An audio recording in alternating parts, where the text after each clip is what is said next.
Calling all pet lovers, the Coon Rapids Pet Fair is back this month and promises a doggone good time. The event takes place Saturday, September 21st from 10 a.m. to 1:30 p.m. at Riverview Park. In addition to vendors, activities include kids games, a pet walk, canine demonstration, a pet costume contest, and more. For more information on the free event, log on to coonrapidsmn.gov/petfair. The event draws up to 600 people annually to Riverview Park.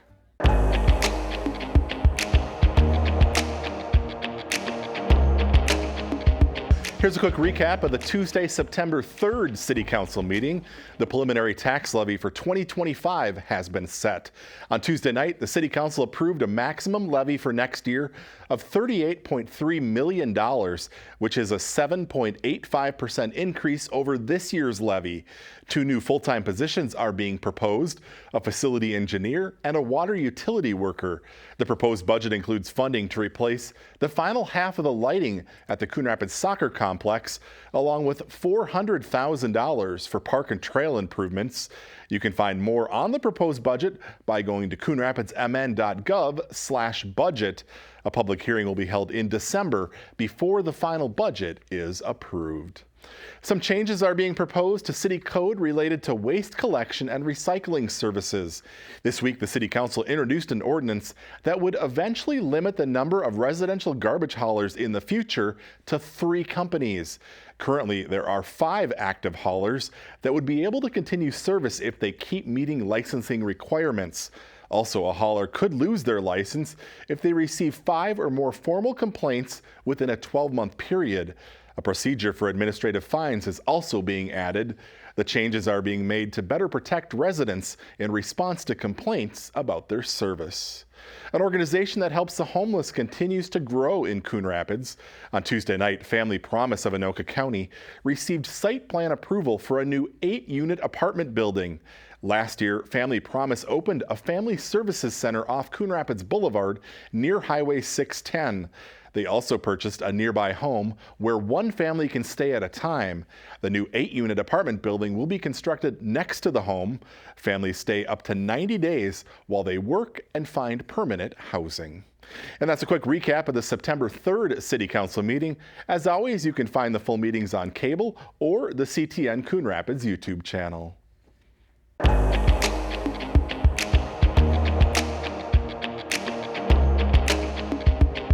Oh, I was very happy with the display. I thought it came out quite well. Coon Rapids resident Bill Peterson was one of the first to have his wood-turning projects highlighted at City Hall as part of the Art on Display program. In the fall of 2023, the Coon Rapids Arts Commission launched the showcase display in the Civic Center.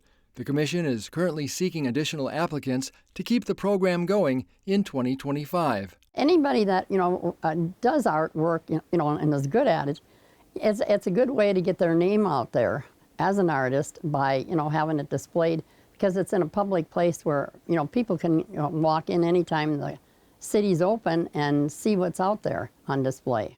Whether you're a local or regional artist who works in a variety of mediums, you can have your work displayed for free. To apply for the Art on Display program, just fill out an application on the city's website at coonrapidsmn.gov/artondisplay.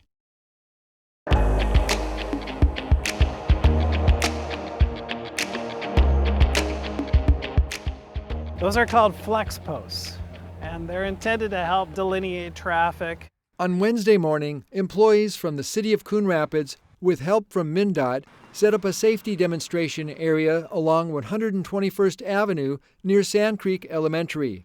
We're really trying to do some things that we haven't done before at the city in terms of the installation of flexible posts and painted curb bump outs and the on-street bicycle lanes, to test them out and to see how they work with our maintenance operations. City staff painted the bump outs and did the striping for the new bike lanes. The medians with flexible posts are at the intersections of Norway Street and Sycamore Street along 121st and are meant to improve pedestrian safety. The project uses the existing roadway with a 7-foot parking lane on both sides of 121st Avenue between the curb and the bike lane.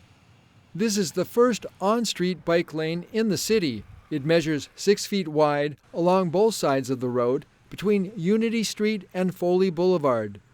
The demonstration project is meant to last about a year. The project is part of the city's active transportation plan, which staff is developing thanks to a grant from MnDOT. Sustainability planner Olivia Doro Hovland wrote the grant in collaboration with the city's engineering and public works departments.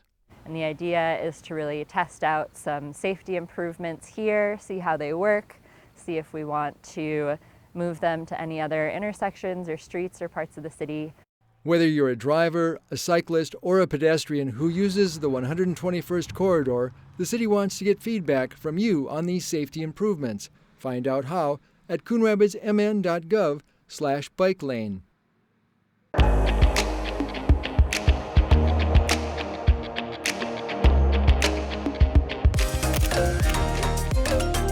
Calling all amateur photographers, entries are being accepted for the 2024 photo contest, which is put on annually by the Coon Rapids Arts Commission. Each year, the contest rules remain the same. Amateur photos are accepted from both youth and adults. But the one thing that changes is the theme. This year's contest theme is Teamwork in Coon Rapids. Photographs must have been taken within Coon Rapids city limits in 2022 or later and not previously been published or entered into other contests. Photos will be judged on creativity, quality, and how an image expresses the entrant's creative ideas. The deadline to enter the contest is Friday, September 13th. For a complete list of rules, just log on to the city's website, coonrapidsmn.gov. Cash prizes will be awarded.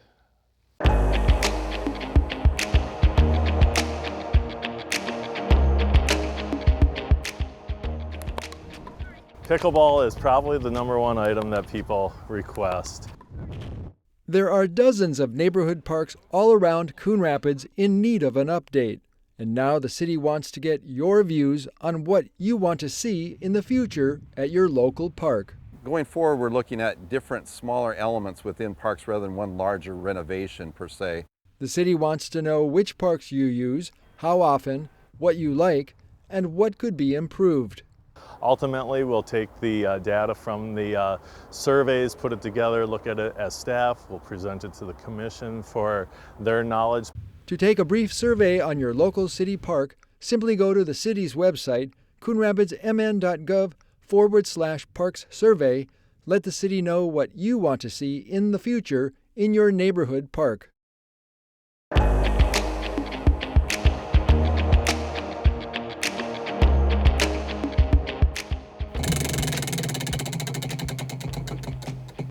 DWI! It was a day of golf and games, all with a law enforcement twist. The Coon Rapids Police Association held their second annual charity golf tournament at Bunker Hills Golf Course. The nonprofit organization takes 100% of the funds raised and gives it back to the community. We have a lot of requests that come up throughout the year, such as, ACBC food shelf, different things like that, whether there's an officer hurt or injured or killed on the line of duty. But we also have money that we earmark towards different programs we do within the police department, such as Shop with a Cop, our Christmas committee, where we do our Toys for Joy things each year, where we deliver Christmas gifts and food to families during Christmas time or during the holiday time. There were 100 golfers playing in this year's event, which was up from last year, and they got help from several community partners and corporate sponsorships. Together, the Police Association raised nearly twice as much money as they did in year one of the tournament.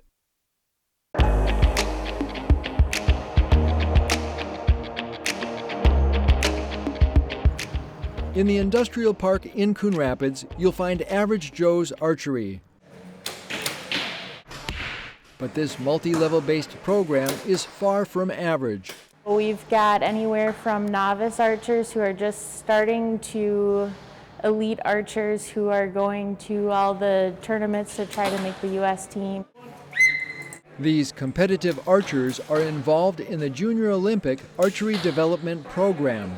Family. It's a word that we started this program on. Coach Bob Nash co-owns Average Joe's and has helped train scores of archers and athletes. We're one big family. We travel together, we shoot together, we even go out to dinner together as a group. This is a competition set up on a compound bow. 18-year-old Calidora Manillo has been shooting compound bow for about 6 years. She coaches archers and grew up in the business that her mom helped build. Callie's best achievement was a 3rd place at nationals in the team rounds. I've met my best friends by competing against them. Olympic archery is on the world stage in Paris, a stage that many here dream of. Someday I see myself possibly as an Olympian. That's where I hope I can maybe get someday, but for now it's just a fun thing I get to do with friends. Unfortunately, because of the style of equipment that I use, right now I'm not eligible to go to the Olympics.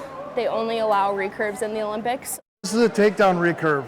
Americans Brady Ellison and Casey Caulfield earned a bronze medal in the mixed team event, something that everyone here at Joe's followed closely. Brady's always fun to watch. He's been in the Olympics so many times. He's kind of been the poster child for male recurve for quite a while. And then it's been really cool watching Casey come up. She is a great shot, and it's really fun seeing a female perform at that high level. Be it a recurve or compound bow, Average Joe's Archery invites you to their range to give it a try. Whether it be hunting or recreational, or they want to be a high-level athlete, we like working with everybody.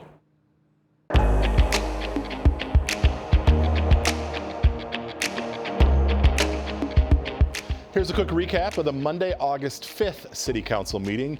A new pedestrian bridge in Port Riverwalk will soon become a reality. On Monday night, the City Council awarded a contract for the project to Ames Construction in the amount of $4.6 million. The pedestrian bridge will be constructed over Coon Rapids Boulevard near Lilliput, connecting the Coon Creek Regional Trail on either side of the boulevard. Construction will start this fall and take about a year to complete. The project is mostly being funded with federal and state dollars. The proposed Highway 610 East River Road expansion project is moving into final design. This week, the City Council approved a letter of engagement with engineering consultant TKDA for $2 million. The project would add an off-ramp at East River Road for traffic on westbound 610 and an on-ramp for drivers at East River Road who want to head east on 610 towards Blaine. The project would be shovel-ready in about a year, but still needs another $20 million before construction can proceed. Comcast will continue to provide cable TV service in Coon Rapids for at least another 10 years. On Monday night, the City Council approved the franchise renewal with Comcast.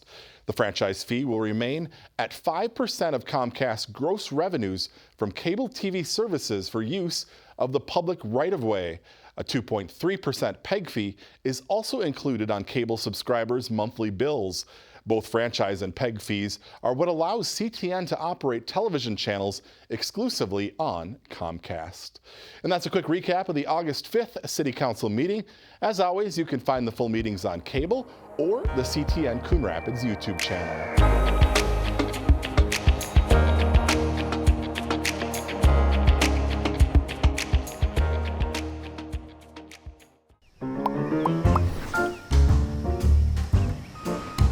Did you know properties are required to have garbage and recycling service with a licensed hauler?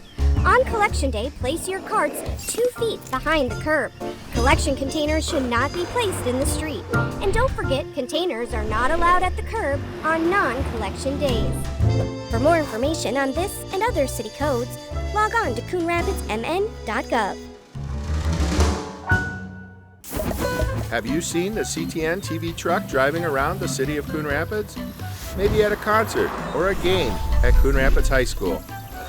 Our top-notch crew has won many awards over the years. In fact, the crew covers over 100 events per year, including graduations, parades, and city concerts.